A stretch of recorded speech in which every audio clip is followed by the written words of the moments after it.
Nouveau jour, nouveau numéro de votre émission Jeunesse Oblige. Mesdames, Messieurs, bonjour et merci d'être toujours en notre compagnie. Aujourd'hui, nous parlons de jeunesse et de prospérité. Il est à remarquer que de nombreux jeunes à la recherche parfois du gain facile tombent dans certaines déviances, mais tous les chemins mènent-ils à Rome? C'est la question qu'on se pose et nous aurons la réponse sur ce plateau avec les élèves du complexe scolaire Amour de Ekpé.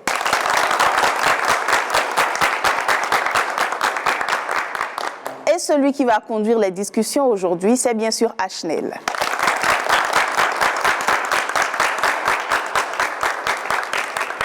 Bonjour Ashnel. Bonjour madame. Comment vas-tu? Je vais bien. D'accord. Tu as 30 minutes pour diriger et moi je vous retrouve juste après. D'accord.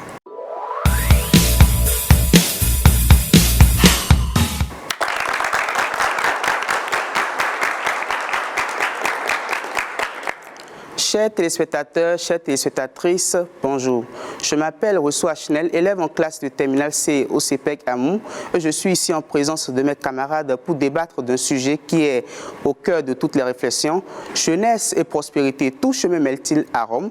Il y a bien évidemment une divergence de point de vue sur ce sujet, raison pour laquelle nous aurons au cours du débat deux groupes d'opinions différentes. À ma gauche, le groupe qui soutiendra le contre, et à ma droite, le groupe qui soutiendra le pour. Nous sommes bien sûr sur le plateau de Jeunesse Oblige. Restez à l'écoute.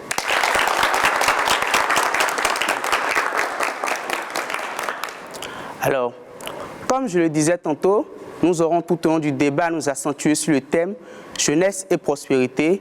Tout chemin mène-t-il à Rome? Pour planter le décor, il convient au premier abord de clarifier la notion de jeunesse et de prospérité. Alors, mes chers camarades, qu'entendez-vous par jeunesse? Bonjour, moi c'est Adonon Walid, élève en classe de terminale D. Bon, d'abord il faut savoir que la jeunesse, c'est un mot dérivé de jeune qui tire son origine du XIIe siècle. C'est une étape de la vie entre l'adolescence et la maturité. Autrement dit, c'est la vie située entre 15 et 35 ans chez un individu ou un homme. Donc, pour vous, la jeunesse est située entre l'adolescence et la maturité. Bonjour, moi c'est Rouen Sibelius, élève en classe de terminale T. Selon moi, la jeunesse est la partie de la vie qui est au début de l'âge adulte. La partie de la vie qui est au début de l'âge adulte. Voilà donc la définition que vous donnez à la jeunesse. Oui, mademoiselle. Moi, c'est Tosa Mariette. À l'instar des propos de mes camarades, je dirais que la jeunesse, c'est la classe réunissant l'enfance et l'adolescence. C'est en fait le début de la puberté. Qu'entendez-vous par prospérité? Ici, c'est Adéroumou Bissola. La prospérité, c'est le développement durable. C'est la satisfaction des besoins fondamentaux d'un individu. Merci. Y a-t-il une autre définition? Moi, c'est Elodia Baloïcha. Moi, je pense que la prospérité, c'est l'état de bonne santé, de progrès, d'avancement, le bonheur de quelqu'un. Donc, pour vous, la prospérité a une connotation de développement et d'évolution. Oui, monsieur Sego. Moi, c'est Sego Donat, élève en classe de première D. La prospérité, c'est l'état d'abondance, l'augmentation des richesses, la bonne santé et la situation favorable d'une personne. Alors, mes chers camarades, vous venez de clarifier les notions de jeunesse et de prospérité. Quel lien pouvons-nous établir ces deux notions? Est-ce un lien de convergence ou un lien de divergence? Entre la jeunesse et la prospérité, nous devons établir un lien de convergence. Bon, je le pense parce que lorsqu'on prend la jeunesse, elle constitue une classe d'âge décisive dans le plan de raisonnement et aussi dans le plan de la prise des décisions. Donc, on ne saurait reléguer la jeunesse et les mettre à l'écart lorsque nous parlons de prospérité. L'on sait d'ailleurs que lorsque nous parlons de prospérité, elle rime avec l'avenir. Or, la jeunesse est l'avenir. Donc, je pense que la jeunesse et la prospérité sont deux termes qui vont de pair, autrement dit, qui convergent. Moi, c'est Fassassi Anzim, élève en classe de terminale A2. Je ne pousse pas l'avis de monsieur Adonon Walid dans ce sens que la jeunesse reflète l'avenir du monde.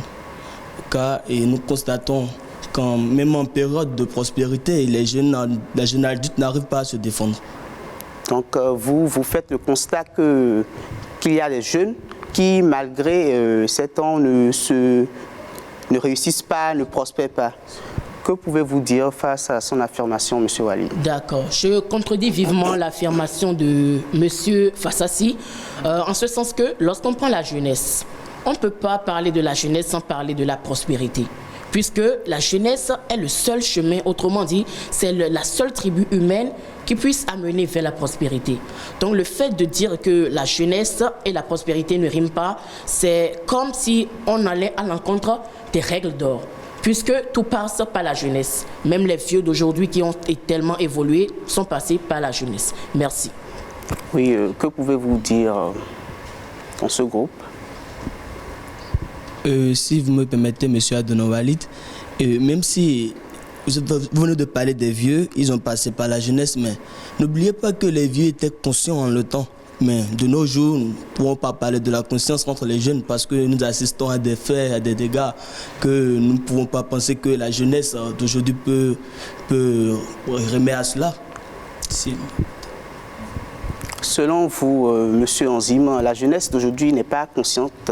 Donc, dans la session à la prospérité, le seul défaut de la jeunesse, c'est le manque de conscience.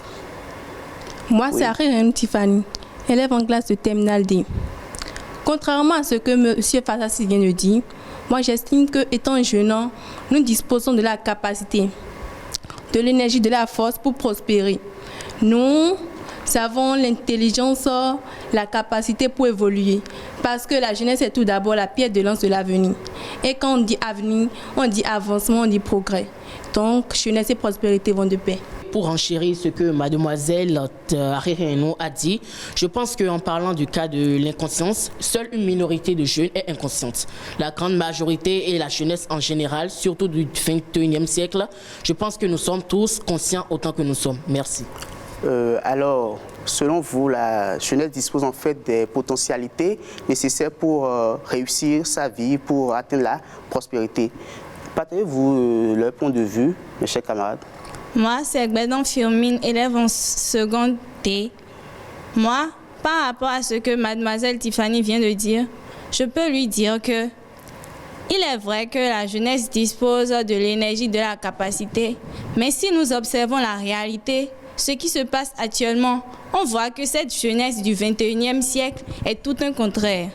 Parce que nous voyons que les jeunes d'aujourd'hui sont attachés aux loisirs, aux fêtes et ne veulent rien faire. Et par rapport à ce que M. Walid vient de dire, on peut dire que ce n'est pas une minorité qui est inconsciente, mais plutôt une majorité qui est inconsciente. Moi, je pense que la jeunesse d'aujourd'hui est sage. La jeunesse et la prospérité vont de pair. Merci. Selon M. Mpwenou, malgré le manque d'expérience de la jeunesse, elle peut quand même réussir et prospérer. Est-ce que vous épousez l'avis de M. Mpwenou? Je n'épouse pas son avis parce qu'il dit que la jeunesse est sage. Mais je lui dis que la jeunesse d'aujourd'hui n'est pas sage parce qu'elle est attachée plutôt aux loisirs, aux fêtes. Parce qu'un jeune n'a pas trouvé d'emploi aujourd'hui, il s'assoit chez lui. Alors on ne peut pas dire que la jeunesse est sage. Pour répondre à votre préoccupation selon laquelle la jeunesse n'est pas sage, moi je pense toujours et j'insiste sur ma décision selon laquelle vous insistez sur une minorité. Je le dis parce qu'en fait, lorsqu'on prend le cas des écoles par exemple, on peut rimer l'école avec la conscience. Parce que les élèves qui sont à l'école, c'est parce qu'ils sont bien évidemment conscients. Ils ne sont pas contraints d'aller à l'école. Maintenant, dans le cas de nos familles, par exemple, peut-être sur 10 enfants, peut-être 2 ou 3 ne vont pas à l'école. Par exemple. Donc, on pourrait dire là que moins de 20% de la jeunesse est inconsciente. Et en disant cela, on est conscient et on sait vraiment que la jeunesse, elle a un apport à donner à l'avenir et par conséquent à la prospérité. Lorsque nous parlons des fêtes par rapport à ce que vous avez dit et des loisirs, nous parlons des jeunes, bien évidemment, c'est vrai, mais ce sont des jeunes minoritaires. Ce sont des jeunes qui ne comptent pas puisque leurs avis sont décernés. Autrement dit, eux, ils sont tellement bernés par l'Occident que lorsqu'on parle de la jeunesse, eux, on ne peut pas les compter dans la jeunesse. Je ne sais pas si vous comprenez ce que j'essaie de dire. Donc la jeunesse dont moi je parle, c'est la jeunesse en général qui est consciente et qui sait ce qu'elle veut pour aller vers la prospérité. Merci. Vos arguments sont pertinents et nous amènent à une question. Est-ce que tout chemin mène à Rome? est-ce que l'on peut emprunter tous les moyens, tous les chemins nécessaires pour accéder à la réussite, à la prospérité? Demander si tout chemin mène à Rome revient à savoir si toutes les voies peuvent nous aider à parvenir au succès, à la réussite. Pour ma part, je dirais oui. Prenons le cas d'exercices en mathématiques. On nous demande de résoudre un système d'équations à deux inconnus. Je peux choisir résoudre par la méthode de substitution. L'autre peut choisir résoudre par la méthode d'addition. Mais après tout, nous allons aboutir au même ensemble de solutions, au même résultat. Donc, tout chemin mène à Rome. Merci. Alors pour vous, peu importe les chemins que nous empruntons, nous pouvons atteindre le même objectif, le même but. Oui, mademoiselle Harry-Renou. Moi, c'est Harry-Renou Emmanuela.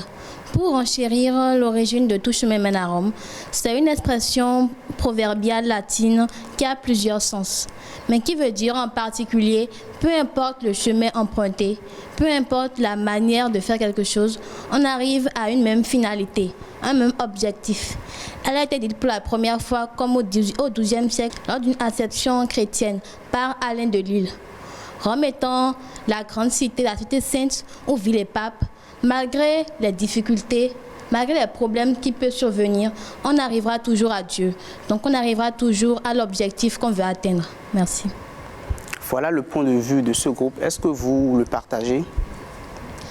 Je ne partage pas l'avis de mes camarades ici présents parce que quand vous dites que Rome est un lieu saint, alors vous êtes d'accord avec moi que seuls les moyens honnêtes pourraient permettre à un individu d'atteindre Rome, donc de parvenir à ses objectifs.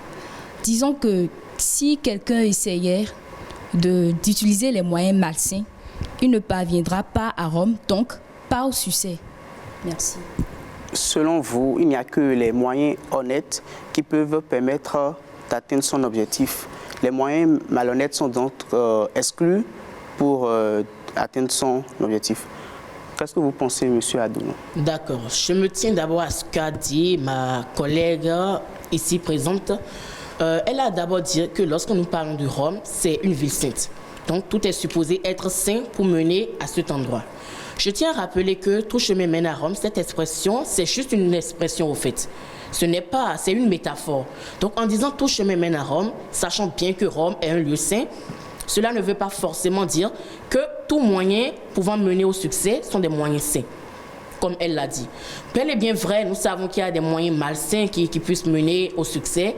C'est vrai que ce sont des succès éphémères.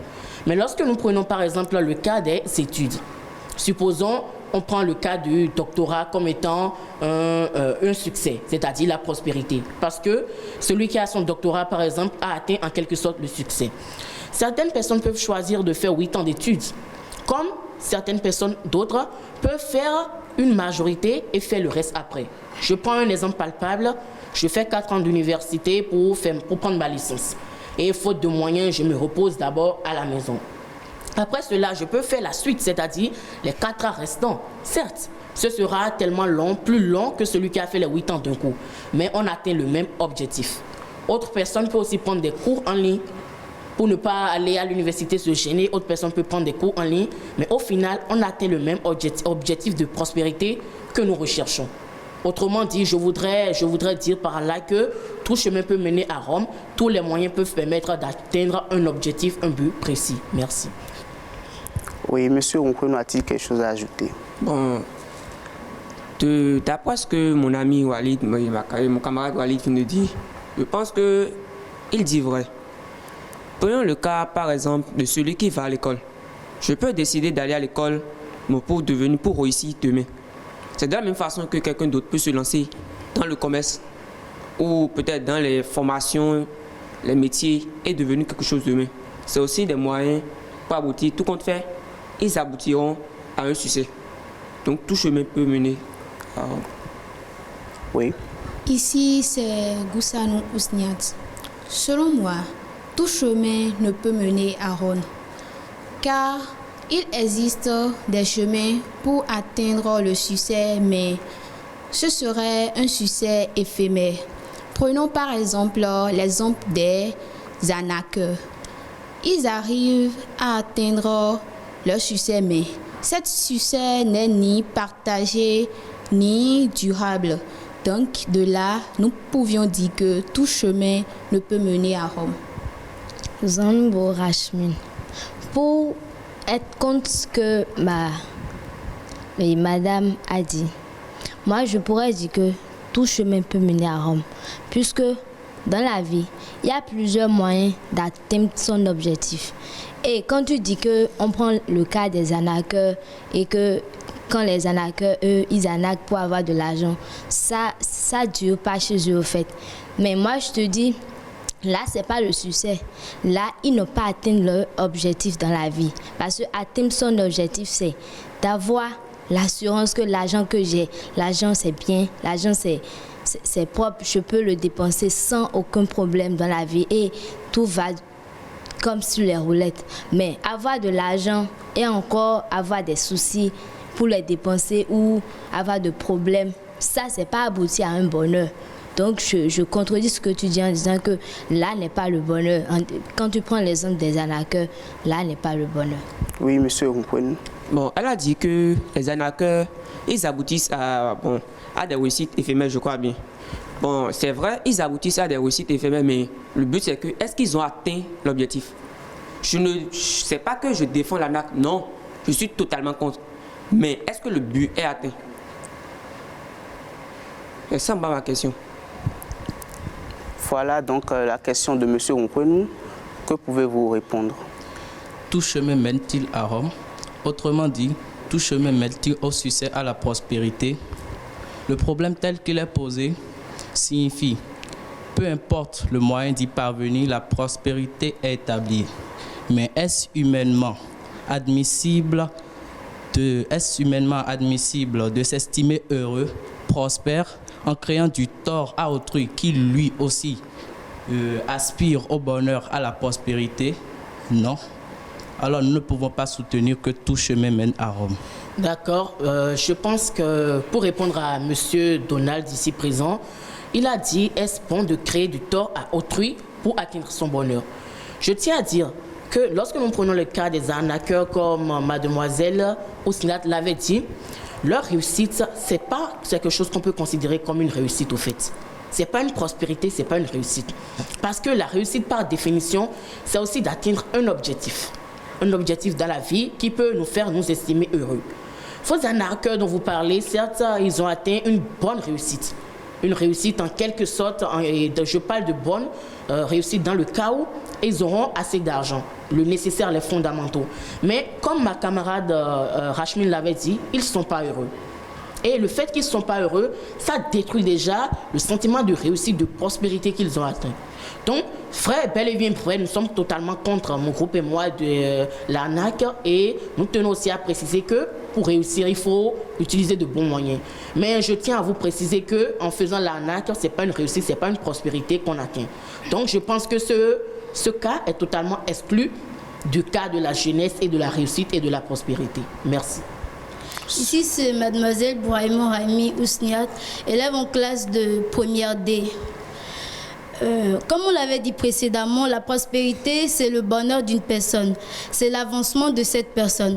Et je pense qu'une personne qui a réussi à faire du tort à quelqu'un d'autre pour accéder à la richesse, cette personne croit avoir atteint son objectif au fait. Cette personne croit avoir le bonheur. Cette personne croit avoir réussi plutôt. Donc, je pense pas qu'on puisse dire que la personne n'a pas réussi. Pourquoi? Parce qu'elle-même se dit qu'elle a réussi. Si vous voyez ce que je veux dire. Elle se dit qu'elle a réussi. Alors qu'elle a utilisé un moyen qu'on peut considérer comme immoral.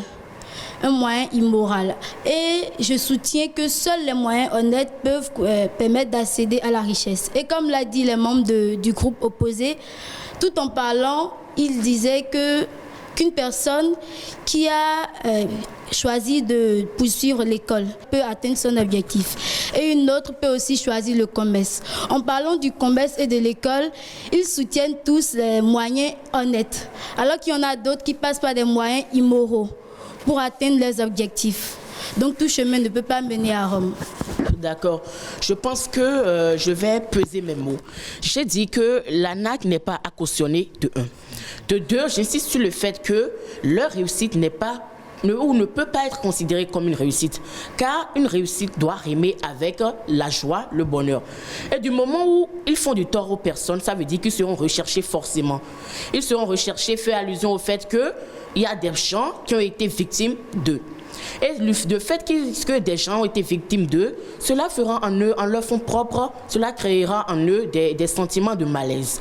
Et bien qu'en ayant la richesse, ils ne seront pas heureux. Et moi, je pense que le fait qu'ils ne soient pas heureux, ça pose le problème de l'absence de prospérité, puisque le fait qu'ils ne soient pas heureux, ça fera qu'ils ne seront pas complètement fiers. Ils n'auront pas dit oui, j'ai atteint mon objectif. C'est ce que j'avais à vous répondre. Si je vous comprends bien, monsieur Walid, vous excluez l'arnaque du jeu pour le chemin.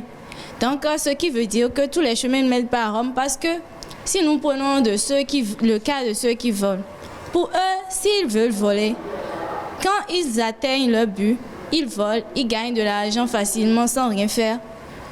Pour eux, ils ont atteint leur but. Ils ont gagné pour eux, bien qu'ils n'aient pas la paix du cœur.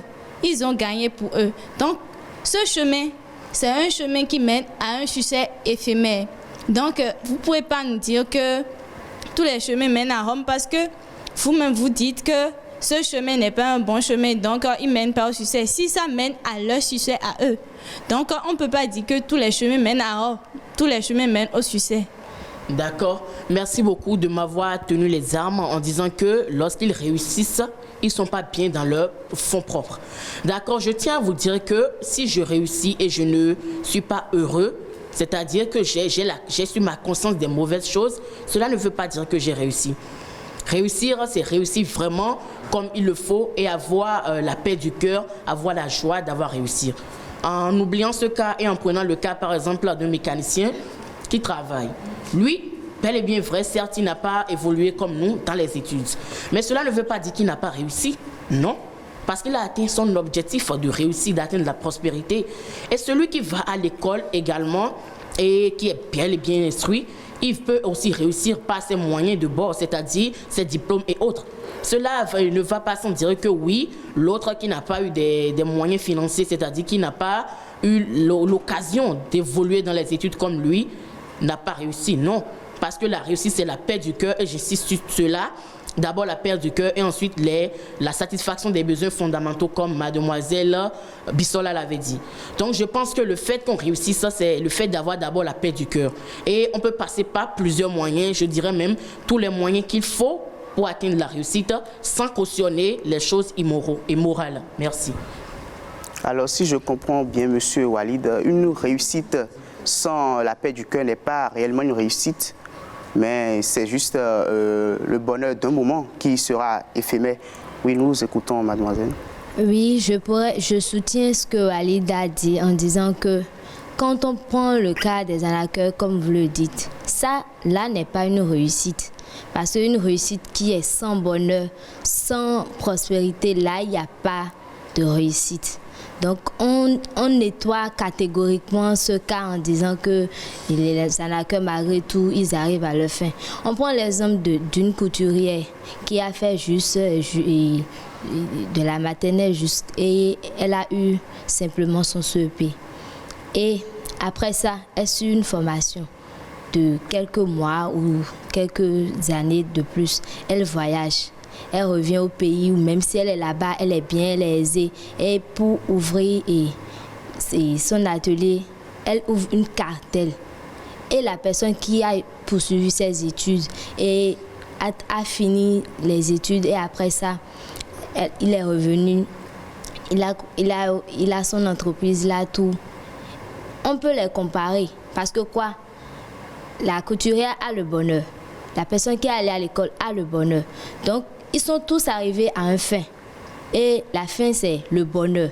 C'est la joie de vivre, c'est la paix du cœur. Et là, eux deux, ils ont la paix du cœur. Donc, on pourra dire que c'est là, ils ont emprunté le bon chemin. Et il y a plusieurs moyens de devenir richesse et de se sentir bien à l'aise dans sa peau et chez soi. Oui, monsieur, vous prenez.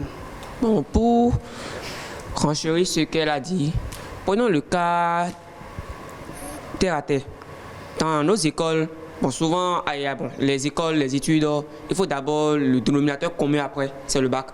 Il faut avoir le bac. Mais maintenant, pour avoir le bac, bon, le bac n'est pas là, bon, on ne va pas là à l'école et on ramène le bac seulement. Non, il faut travailler, il faut souffrir. Dites-moi, autant que vous êtes, je pense que vous n'allez pas croiser les bras et attendre le bac. Non, il y a plusieurs moyens. Apprendre les cours, faire des exercices et courir d'après des professeurs quand on ne comprend pas quelque chose. Et faire quoi encore? Aller au TD, suivre des travaux dirigés, avoir un petit heure. Ça, ce sont des moyens. Et ce sont des moyens qui conduiront tout là, ou quoi, à la réussite. Et je pense qu'après cette réussite, vous serez tous, et autant que vous êtes élèves, laborieux, vous serez tous, comment dirais-je, et heureux chacun d'entre vous. Donc, je pense qu'il y a plusieurs moyens pour aboutir à une fin.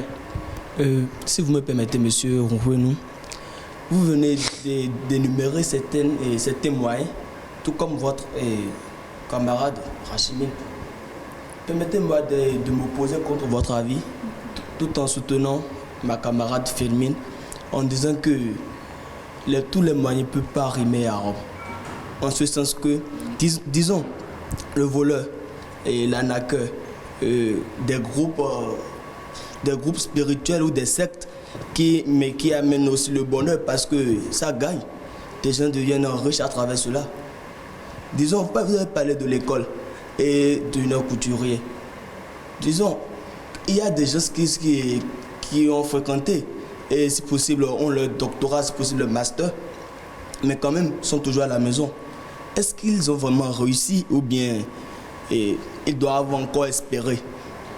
Sinon, l'école peut rimer à la réussite, tout comme c'est l'apprentissage. Mais quand même, on ne peut pas dire que tout chemin mène à Rome, parce que celui qui apprend un métier peut réussir, mais par contre, celui qui a été à l'école peut chômer. Donc, selon vous, aller à l'école n'est pas synonyme de prospérité et de succès. Oui, qu'avez-vous à répondre? Et pour répondre à M. Anzim, c'est vrai, aller à l'école ne veut pas dire qu'on a réussi.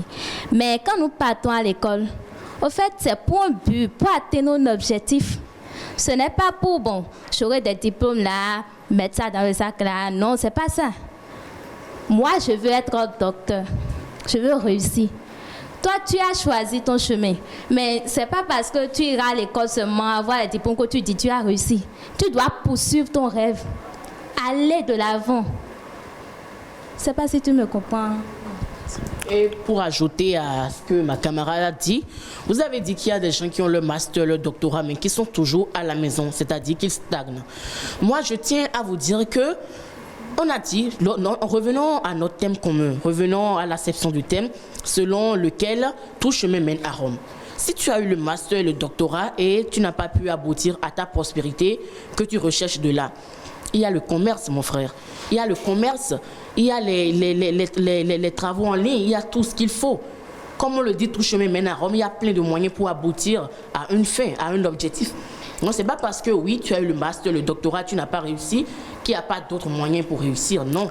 Tu peux faire le commerce international, tu peux te former pour les affaires en ligne, etc. Et tu peux évoluer dans cela. Et cela me ramène à notre thème selon lequel tout chemin mène à Rome, c'est-à-dire que ce n'est pas un chemin unique qui permet d'atteindre un objectif. Alors, nous vous remercions, M. Walid. Merci, mes chers camarades, pour vos arguments pertinents sur le sujet. Nous allons à présent inviter Mme Jennifer qui viendra poursuivre l'émission.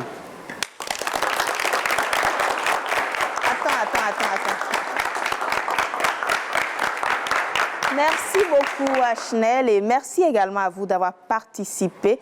Merci pour vos arguments et nous allons recevoir à présent notre experte. Il s'agit de Mme Emeraude Amoussou.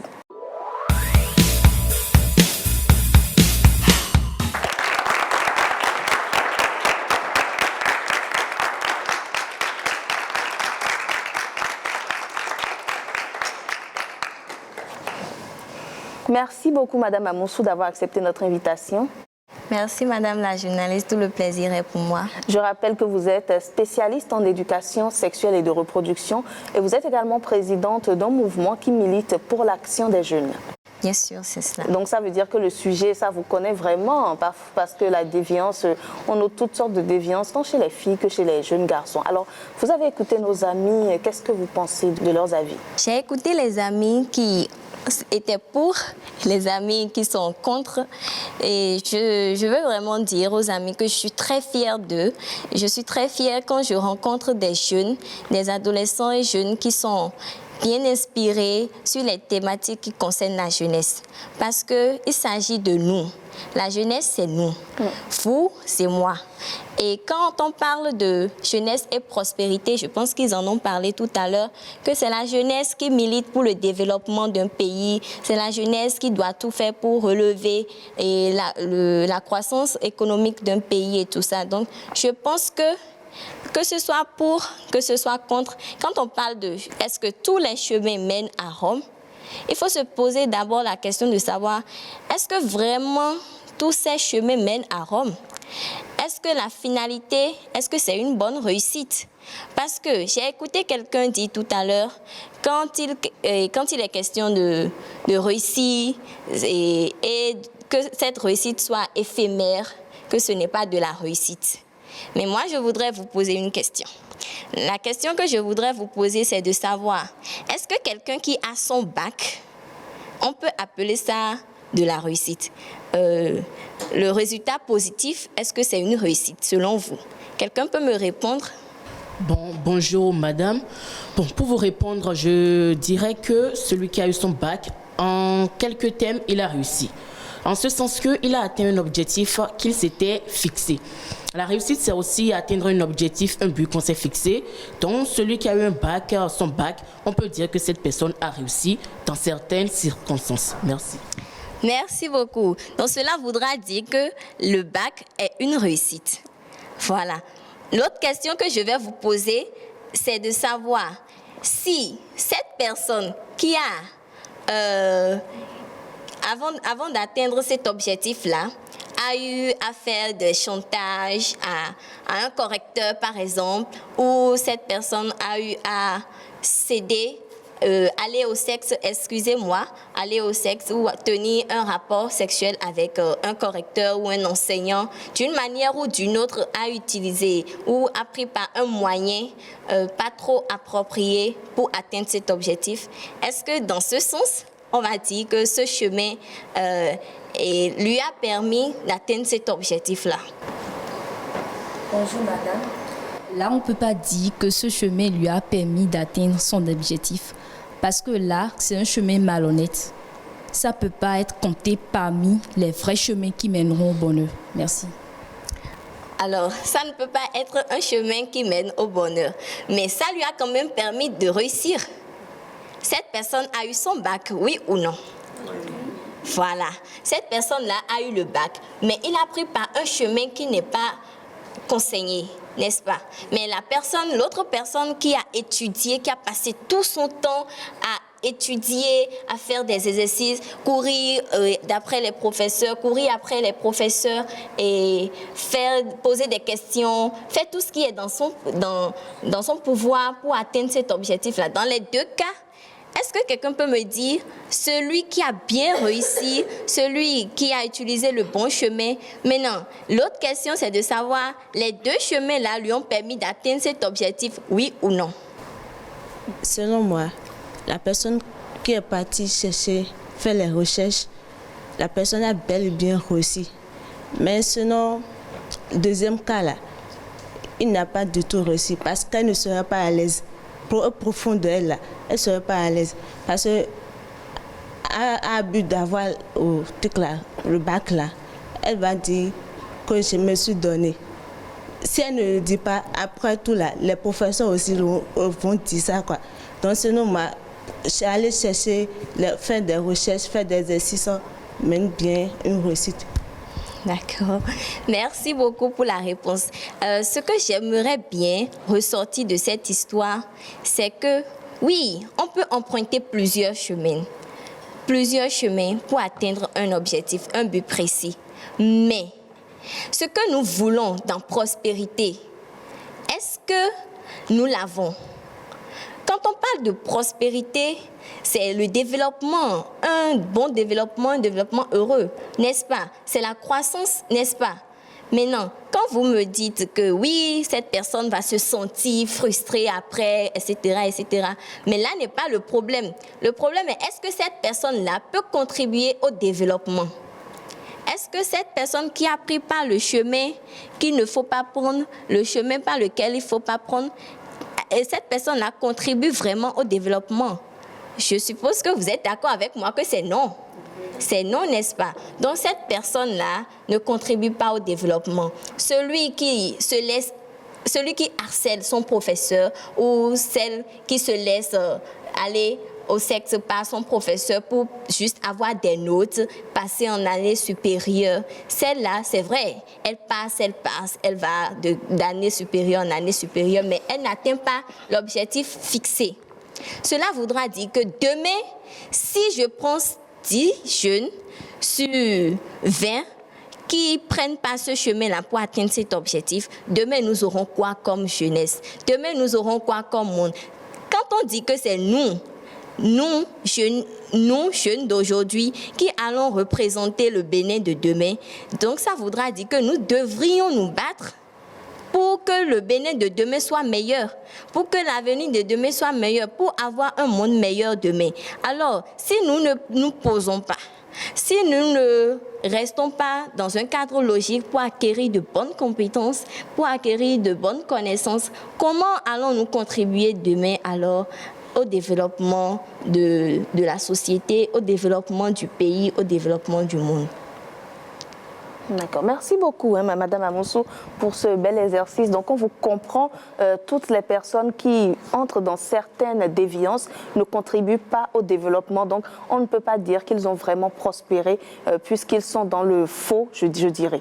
Alors, comment reconnaître ces déviances? Parce que peut-être quelqu'un a dit tout à l'heure, est-ce que j'ai fait du tort à celui qui est en face de moi? Peut-être que je n'ai pas fait le tort.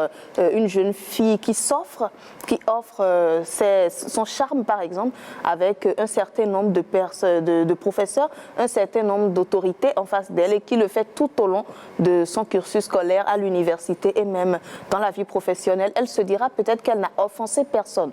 Est-ce que vous pensez que là, c'est un peu justifié? Je pense que cette personne-là s'est offensée d'abord elle-même. Et ensuite a offensé son pays, son entourage, tous ceux qui sont autour d'elle. Parce que quel exemple cette personne-là donne? Quel est l'exemple que cette personne-là donne? Celui ou celle qui se laisse aller, qui choisit la voie facile, le gain facile pour grimper les échelons. Ça ne donne pas un bon exemple. Je suppose que voilà, il y a des personnes, tous autant que nous sommes, il faut que nous sachions qu'il y a des personnes, il y a des regards qui sont sur nous. Il y a des personnes qui nous regardent. Il y a des personnes qui voient comment on fait. On choisit un modèle pour suivre dans la vie, pour bien réussir. Maintenant, d'autres personnes peuvent choisir la voie facile, comme d'autres personnes peuvent choisir la voie qui a un peu de difficulté, mais quand même qui pourra réussir demain. Alors, cette personne, elle s'offense elle-même. Elle offense tous ceux qui ont le regard sur elle, tous ceux qui veulent être comme elle, tous ceux qui la voient comme un exemple, un modèle, mais ne sachant pas que voilà, c'est un mauvais modèle, c'est un mauvais exemple, mais qui vont prendre aussi par ce chemin-là, qui vont la suivre et peut-être que eux, à leur tour, ils vont pas réussir. D'accord. Ils vont pas réussir parce que quand on parle de femmes aujourd'hui, il faut se battre, ou bien quand on parle de jeunes, réveille-toi, jeune, bats-toi, apprends, et il faut acquérir des compétences. C'est pour que demain, on soit fiers de nous-mêmes, on soit fiers du monde qu'on s'est construit et tout. Mais prenons l'exemple de quelqu'un qui n'est pas dans un milieu où on lui donne peut-être une éducation qu'il faut, quelqu'un qui est dans un milieu où peut-être, je dirais, tout est permis. Quel conseil vous pouvez donner à cette personne, à ce jeune-là, pour qu'il sache que telle action ou une autre n'est pas la chose qu'il faut? Comment reconnaître qu'on est en train de sombrer, par exemple? Je pense que je ne suis pas là pour prêcher la parole de Dieu, mais je sais qu'on dit tout est permis, mais tout n'est pas utile dans la vie. Tout est permis, mais tout n'est pas utile. même si vous avez le couteau là, vous avez les fourchettes et on vous dit, ok, vos mains aussi sont là, mangez comme vous voulez, faites ce que vous voulez. Et vous savez que c'est avec la main que je pourrais bien jouir de ça. Utilisez la main. Ne faites pas du suivisme, non. Ne faites pas... Voilà, tout est permis, je fais tout ce que je veux, je suis libre de pointer les moyens que je veux. Non. Mais en tant que jeune, déjà, à votre âge, en tant qu'adolescent, il faut penser à quels sont les objectifs que je veux atteindre. Quelle est ma vision? Quel est mon objectif? Oui, il y a aussi une erreur que les parents commettent. C'est que quand on envoie les enfants à l'école, dans la tête, c'est oui, allez étudier et venez avec de bonnes notes. Passer en année supérieure, en classe supérieure, décrochez vos diplômes, vous serez embauchés dans des entreprises, vous serez de hauts cadres, vous serez des ministres, des députés et tout. On nous donne la vision, c'est beau, c'est très beau quand on s'imagine ça dans la tête. Mais en réalité, combien de parents aujourd'hui demandent à leurs enfants qu'est-ce qu'ils veulent vraiment faire. Parce qu'en évoluant dans la vie, on voit des personnes, comme je l'ai dit tout à l'heure, nous-mêmes, on a des yeux pour regarder. On voit des leaders, on voit plusieurs personnes et on a envie de faire ce métier-là. Peut-être que l'enfant a envie de devenir un technicien, mais son parent veut qu'il devienne un homme politique et tout. Mais quand l'enfant, du plus profond de lui-même, n'est pas sur le chemin qu'il voudrait être, ne se retrouve pas dans ce dans quoi lui-même il est à l'aise, il sera obligé d'emprunter n'importe quelle voie pour faire plaisir à ses parents, mais pas pour lui-même. Alors là, cet enfant-là n'est pas heureux, n'est pas épanoui. Qu'est-ce qu'il faut faire? Il faut réfléchir. C'est beau, c'est bien d'étudier. Il faut réfléchir. Mais à un moment donné, qu'est-ce que je veux faire? Parce qu'après le baccalauréat, il y a les diplômes techniques, il y a le domaine technique et l'université qui est là et tout. Qu'est-ce que je veux faire? Mais au-delà des études et tout ça, il faut que les parents aussi apprennent, discutent avec leurs enfants à la maison. Il faut que même le travail et le commerce, tout ça, voilà, oui. Mais il faut avoir du temps pour discuter avec les enfants. C'est comme cela que nous allons bâtir une jeunesse meilleure pour demain. Même en étudiant pour avoir son diplôme, cet enfant-là peut déjà suivre des petites formations en entrepreneuriat aussi. Ça permet à l'enfant de s'ouvrir les esprits, de mieux apprendre sur d'autres horizons et de choisir, de faire de bons choix, de choix éclairés pour lui-même. Merci beaucoup à vous, Madame Amoussou. On a beaucoup appris déjà, mais je ne sais pas, est-ce que nos amis ont des questions pour notre invité? Voilà, vas-y. Tout à l'heure, les membres du groupe opposé, ils ont donné l'exemple d'une personne qui est allée à l'école et par manque de moyens a choisi de poursuivre dans le commerce et a finalement réussi. Mais est-ce que cette personne-là, elle sera vraiment heureuse? Parce que ce qu'elle voudrait, c'est réussir par l'école. Et finalement, elle a choisi d'aller dans le commerce pour pouvoir réussir. Mais est-ce qu'elle est épanouie dans ce qu'elle a fait? D'accord. Merci beaucoup pour ta question. Je voudrais répondre en disant que l'école, c'est un lieu d'éducation. L'école, c'est pour vous fournir ce qu'il vous faut pour bien être éduqué, pour avoir des diplômes. Mais quand on parle du commerce, après l'école, après les diplômes, vous allez vous lancer dans un domaine professionnel. Vous irez travailler pour quelqu'un. Maintenant, la personne qui se sent capable, libre d'entreprendre ou d'aller de prendre le chemin du commerce, pourquoi ne pas être heureux?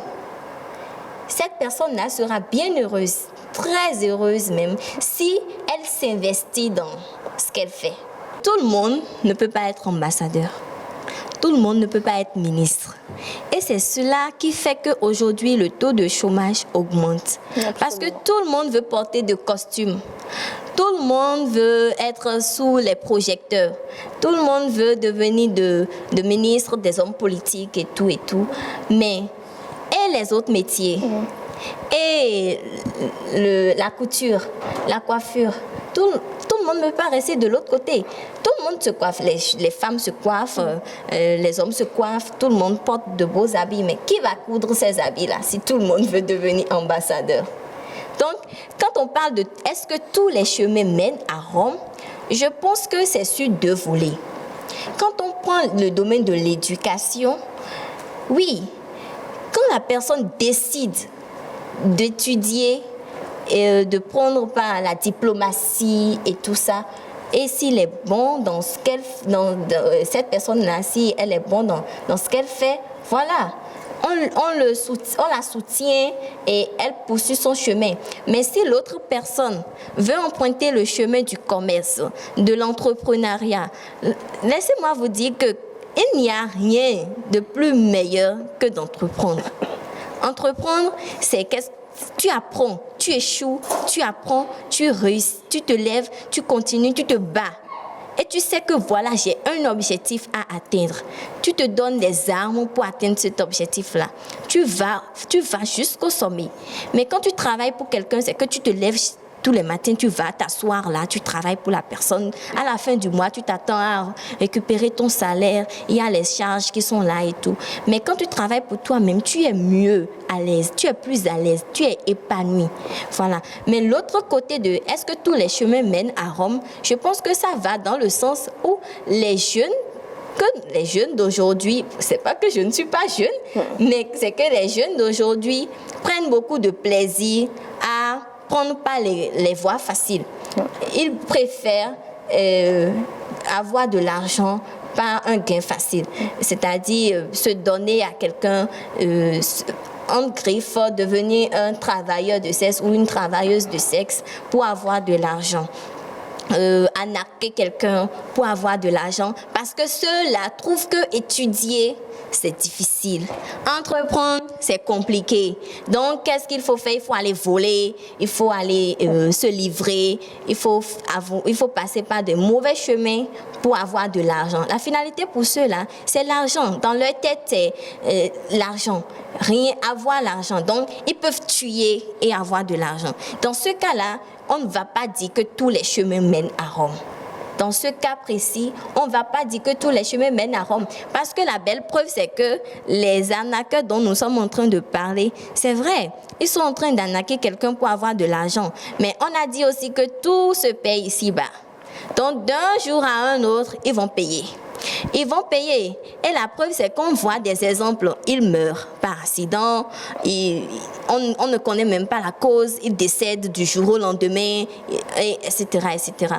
Donc, j'espère que vous avez bien compris que quand on parle de tout chemin mène à Rome, quand on va rester du côté de la jeunesse et de comment la jeunesse se cherche pour avoir de l'argent, ça va dans les deux sens. On ne va pas soutenir cet adage-là pour dire que tout chemin mène à Rome. Il faut se battre, il faut travailler dur pour avoir de l'argent. C'est ce qu'il faut faire pour bâtir un avenir meilleur, un demain meilleur, un monde meilleur. Parce que nous, jeunes, nous sommes la relève de demain. Et si on n'apprend pas à se battre aujourd'hui, c'est que demain, il n'y aura aucun résultat positif, aucun objectif atteint. Donc, voilà. Et quand on rentre dans le domaine de l'éducation, oui, tout chemin mène à Rome parce que si le jeune ou l'enfant, l'adolescent sait que je veux devenir tailleur et il a le don là de coudre, c'est-à-dire facilement il apprend sur le tas même à coudre, à mettre les aiguilles dans les coupons, etc., etc. C'est que cette personne a ce don, c'est un talent. Donc bien après le bac, cette personne peut aller s'investir dans ce domaine-là, étudier dans le domaine de la couture, le stylisme, etc., etc.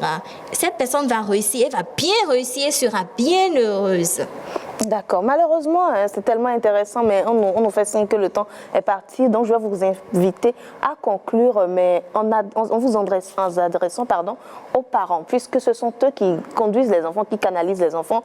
Très peu de parents aujourd'hui, même lorsque l'enfant a un talent, peut-être de dessinateur, de chanteur, peut-être même d'affaires, on lui dit non, il faut, par exemple, être diplomate, c'est ça qui est bien. Qu'est-ce que vous pouvez dire aux parents pour finir ? Moi, je vais tout simplement demander aux parents de trouver ce créneau-là, d'installer ce dialogue parent-enfant dès le bas âge. Il le faut, dès le bas âge, installer une certaine relation de confiance avec leurs enfants. Ça va permettre aux enfants de s'ouvrir et déjà dès le bas âge, eux-mêmes parents vont découvrir quel est le talent de son enfant, quel est le don de son enfant, qu'est-ce que son enfant veut devenir et apprendre à faire facilement. Et là, cet enfant va vite réussir. Mais quand on va forcer un enfant à faire quelque chose qu'il ne veut pas faire, il va apprendre, il va avoir les diplômes, etc. Mais il n'aura pas les compétences qu'il faut. Quand on va mettre quelqu'un d'autre qui est bien passionné dans ce domaine, dans le domaine de la diplomatie ou d'autres domaines, cette personne-là, aux côtés de son enfant, sera meilleure. Alors que s'il plaçait son enfant dans le domaine de sa passion, de ses rêves, lui, il sera meilleur dans son domaine à côté de quelqu'un d'autre. Merci beaucoup à vous, Madame Amoussou. Merci de nous avoir suivis, chers téléspectateurs. Comme l'a dit notre invité, il ne faut pas céder, il ne faut pas entrer dans la facilité, dans les déviances, parce qu'il y a toujours quelque chose que vous pouvez faire et dans quoi vous êtes meilleur. Donc, il suffit de chercher cela en vous, de le trouver et de mettre les moyens pour y arriver. Elle l'a dit, l'environnement va vous accompagner. Merci de nous avoir suivis. Au revoir.